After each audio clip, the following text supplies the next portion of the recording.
é o fim dos fundos imobiliários. Essa, na verdade, é o contexto que vem se pregando no mercado financeiro por vários profetas do apocalipse aí, que em muitos casos, quando essa classe de ativo começa a voltar à sua normalidade, esses especialistas do mercado financeiro, eles acabam sumindo e, consequentemente, deletando os vídeos na qual eles falaram um monte de bobeira aí sobre essa classe de ativos. Não sei de nada, não sou... Mano, eu sou trabalhador, sou Zé Povinho. Mas o IFIX ele está com a queda superior a 6% no decorrer dos últimos 6 meses. E a pergunta que fica é, realmente é o fim dos fundos imobiliários? Será que acabou a brincadeira dos dividendos deliciosos que acontecem todos os meses? Eu vou deixar de receber esses dividendos? Acabou de fato essa classe de ativos? Então nesse vídeo eu quero te trazer aqui 3 pontos que vai te ajudar a entender o porquê que essa classe de ativos está caindo e o porquê do seu temor principal, né? Por que você está temoroso, está com medo dessa classe de ativos? Você que está investindo nos fundos imobiliários há mais de um ano, ao primeiro mês, os primeiros 3 meses e, consequentemente, dos últimos 6 meses agora, você está com esse pequeno temor. E antes de começar esse vídeo, eu vou pedir para que você se inscreva no canal, clique no botão gostei aí e compartilhe esse vídeo com mais pessoas, para que elas possam conhecer de fato a lógica por trás da queda dos fundos imobiliários aqui no país. E o primeiro ponto que eu gostaria de ressaltar aqui são as incertezas econômicas do Brasil. Para muitos investidores não vai ser novidade, mas o governo ele tem um gasto primário superior a 4 bilhões de reais. Assim como o desequilíbrio fiscal, ele ameaça o controle da inflação aqui na América Latina, diz o Banco Central. Assim como os gastos do governo crescem mais que o PIB há 3 trimestres. E essa é a maior sequência desde o governo Dilma. Então, o risco do descontrole fiscal nas contas públicas ameaça drasticamente o crescimento do país. Então, essas matérias elas falam, deixa aí bem claro o problema que nós estamos tendo aqui com o risco fiscal. Ou seja, o governo ele está gastando mais do que ele arrecada e nós nunca tivemos um recorde de arrecadação como nunca já visto nesse país. Ou seja, o Brasil ele está tendo um recorde de arrecadação, mas mesmo com esse recorde de tanto imposto que nós pagamos, ainda assim não conseguimos equilibrar esse rombo fiscal que já passa dos 4 trilhões de reais. Não tenho dinheiro, inferno! Que tem dinheiro sim, que eu sei que tem. Eu não tenho dinheiro, eu tô falando pra você. Então a lógica é muito simples.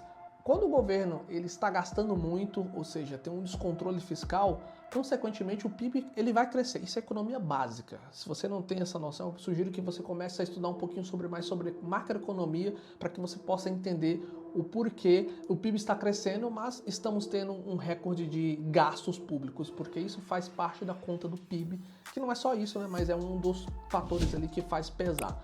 Mas quando há um risco no descontrole fiscal, automaticamente para a inflação ela não subir, o antídoto, ou seja, a vacina mais, digamos que dolorosa, até ruim, é a taxa Selic. Ou seja, a taxa Selic ela começa a subir para que a inflação ela consiga baixar. Então, se a inflação ela cresce, automaticamente o antídoto para que a inflação ela seja reduzida é o aumento da taxa de juros. Então, por isso que nós estamos vendo uma taxa de juros aí na casa dos 10,75, é a última atualização que tivemos. Então, segundo os analistas, essa taxa ela tende a subir nos próximos meses, porque a inflação ela não está sendo controlada. Então, a inflação anual no Brasil, ela teve um aumento, ou seja, ela acelerou em 4,42% agora em setembro. E o IPCA, ele registrou uma alta de 0,44% em setembro. Então a inflação no nosso país ela está avançando e o antídoto para que essa inflação ela seja reduzida será o aumento da taxa de Selic, isso é natural. Então aquela previsão no passado que tinha para cortes, ela não vai acontecer. Então a incerteza econômica é o primeiro ponto aqui que engloba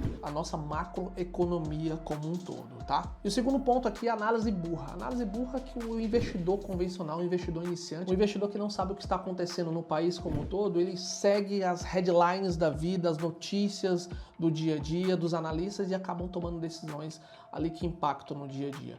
Mas a regra de ouro é simples. Então sempre que a nossa taxa de juros ela está alta, a renda variável automaticamente ela é impactada. Ela é impactada no seguinte ponto, ela fica menos atrativa para investimento, ou seja, ela começa a cair porque o juros está muito mais caro, ou seja, é mais caro você contratar um empréstimo, é mais caro você financiar um imóvel, é mais caro você comprar um carro. Tudo isso impacta no dia a dia, no consumo dos brasileiros. E automaticamente a renda fixa ela fica alta, porque a taxa Selic ela vai acompanhar ali para a redução da inflação. Então esse investimento aqui que está na tela, que paga na renda fixa, tem um prefixado de 13,9 e um de 13,11 garantidos, ele fica muito mais atrativo do que propriamente a renda variável, que não tem uma certeza de quanto vai te pagar no longo prazo, até no médio prazo mesmo ali, e consequentemente a desvalorização dos títulos, dos ativos. Então se você vê em fundos imobiliários, tem muitos fundos imobiliários bons, ativos muito bons, que estão se desvalorizando no preço da sua cotação. Então os investidores eles acabam ficando com medo, porque aquilo está desvalorizando, eles visam só o patrimônio, eles não visam a solidez do ativo, o quanto o ativo está sendo capaz de trazer aquela renda sempre para ele. Então esse é um ótimo momento para você comprar a renda variável também, e não só a renda fixa. Mas o que acontece com a grande maioria do mercado é que todo mundo fica com medo, receio de que possa dar tudo errado e acaba migrando a grande parte do dinheiro para a renda fixa, fazendo com que os ativos da renda variável também eles comecem a cair. Então, por isso, é um dos pontos. Esse é o conceito da análise burra, ou seja, a renda variável ela está em baixa, é o momento de você comprar mais ativos, principalmente se você analisou esses ativos, eles de fato são ativos rentáveis, é o momento de você adquirir mais ativos dele e não simplesmente vender aqueles ativos, ou seja, você compra na alta, é o que acontece com a grande maioria dos investidores, compra na alta e vende na baixa, compra na alta e vende na baixa. Isso além de prejudicar o patrimônio, ela não consegue acumular ativos significativos que possa preservar o seu poder de compra e consequentemente no futuro ter uma renda sólida ativa. Se você olhar na renda fixa, ela tem várias oportunidades como um todo, tanto na parte da Selic como o Tesouro, mas olhando aqui nessa imagem, você consegue ver que as debêntures são outros investimentos que eu já fiz conteúdo aqui no canal, que fala um pouquinho sobre o que é debêntures. Se você não sabe o que é debêntures, eu vou deixar o link aqui no card para você entender um pouquinho sobre o que é debêntures. Mas as debêntures, elas estão pagando ali o IPCA mais 7, o IPCA mais 7,44. Então você vê que a renda fixa, ela tá de fato bem atrativa. Alessandro, eu não quero investir em debêntures é bem arriscada. Tá bom, então vamos para a renda fixa aqui no lado do Tesouro Selic. Olha só o Tesouro Selic, ele está pagando a taxa Selic mais um ágio de 0,5 e consequentemente você vê um tesouro pré-fixado aí pagando 12,50% ao ano, tanto como 12,51% também por cento ao ano. Então você vê uma renda fixa extremamente atrativa e difícil de ser ignorada. Os investidores eles gostam de ter aquela rentabilidade, gostam de ter aquela segurança. O nosso país é um país rentista, né? Então a grande maioria das pessoas ali investe na renda fixa. E as pessoas que investem em renda variável, eles tecnicamente não têm muito perfil, que é um terceiro ponto que eu vou trazer agora, que acaba se desfazendo desses ativos de renda variável e migrando para a renda fixa no momento pior, né? O momento onde aquele ativo ele está desvalorizado, ou seja, eu comprei a 100, aquele ativo vale 60, eu tenho uma perca ali de 40% daquele ativo que eu comprei, consequentemente o meu patrimônio ele é dissolvido. E o terceiro ponto aqui que eu quero trazer é que reflete muito no que eu estou trazendo aqui nesse todo esse conteúdo, que é o perfil de investidor. Esse é um ponto, digamos que, muito importante para você investidor de longo prazo. Pode parecer bobagem o que eu vou dizer aqui, ou até repetitivo, mas se você está preocupado com a queda dos FIIs, é muito provavelmente que você não tem um perfil para investir na renda variável. Eu vou te dar dois pontos aqui, dois adendos aqui para você compreender essa informação que eu trouxe aqui para você. A primeira, que é a mais importante, é que a sua análise para comprar esse tipo de ativo, ela é fraca ou inexistente. Das duas coisas, uma, ou a sua análise está sendo muito fraca, muito superficial, você está indo por dica de pessoas, ou até mesmo se impactando ali com as notícias do mercado, ou de fato ela não existe, essa análise não existe. Você comprou porque o fulano te indicou para você comprar os 10 FIIs mais baratos do ano de 2024. Você vai lá e pega aquela lista lá e compra, você nem analisa aquele FII, não tem um critério muito claro por que você está comprando aqueles ativos.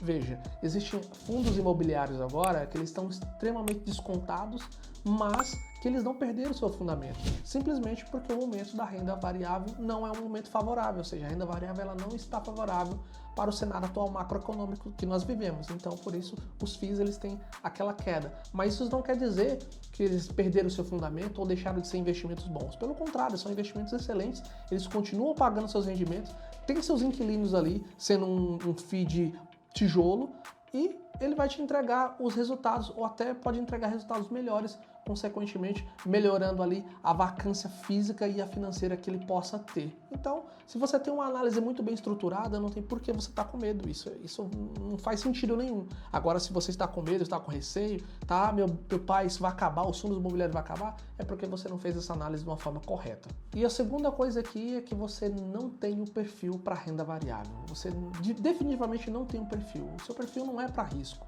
Porque se você abre o home broker ou você abre a tua corretora de investimento todo dia para olhar a cotação dos teus ativos, você está tendo um grande problema aí que você não está preparado para esse mundo de renda variável.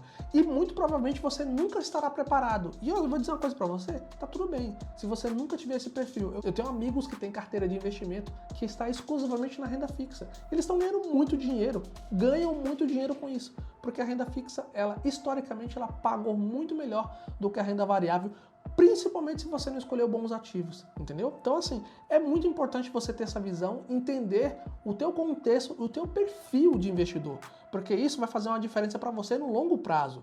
Então, esses dois pontos aqui, basicamente, ele fecha essa minha análise de o porquê que os FIIs estão caindo e se é uma hora de fato de você comprar, hora de vender. Eu digo para você, é uma hora muito boa, se você tem bons ativos, bons FIIs, boas empresas na bolsa, na tua carteira de investimento, é o momento de você comprar mais cota, comprar mais ações, mais papel, porque aí você, quando essas ações e quando os FIIs eles começarem a melhorar, você vai ter um ganho de capital absurdo, você vai ter uma valorização muito grande dos seus ativos, além dos dividendos que você vai receber constantemente aí com essa classe de ativos que é os fundos imobiliários. Mas a grande verdade é que vocês precisam de fato conhecer o perfil de investidor de vocês, isso é muito importante. Muitas pessoas, elas deixam isso de lado porque elas acreditam que isso não vai fazer sentido, e agora está fazendo tão sentido que tem muitas pessoas vendendo as classes de ativos, até investidores aí que se dizem experientes estão dizendo ou pregando que os fundos imobiliários chegaram ao fim, e de fato não chegou ao fim, pelo contrário, os fundos imobiliários